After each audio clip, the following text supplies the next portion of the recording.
Alright folks, today I'm going to be telling you about insoles. So I'm no podiatrist or whatever it is. I'm gonna say pediatric, but that's for kids. So insoles, right? You got the little squishy things that's in your shoe. Well, these are starting to wear out. You can see my amazing job of cutting it. Not really comfortable anymore. I got these at Walmart, not sponsored. They're supposed to be the heavy duty boot ones. They lasted a couple months.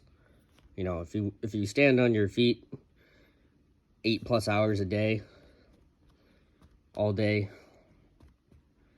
you know, 5-6 days a week, you're gonna want some good insoles, because us blue collar workers, it's probably kind of important.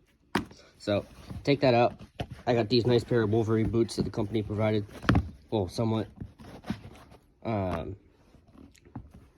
decent. The only downside is they are waterproof, so that means they keep any moisture inside as well. So that's when you take the air gun and, you know, stick it in your boot and cool your feet down. So I got these Dr. Scholl's here, not sponsored once again.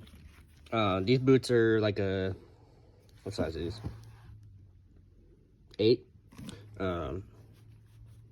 So the thing with these guys though is sometimes the toe likes to curl, so when you put it in, it kind of goes like this.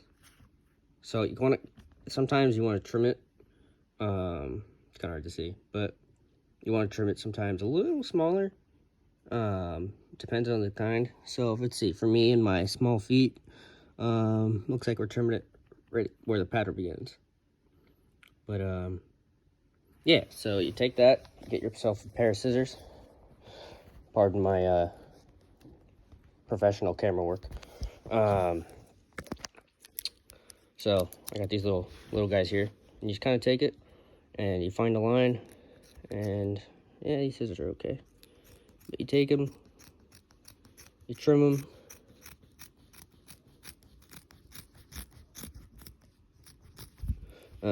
But yeah, you can see they're just little gel inserts.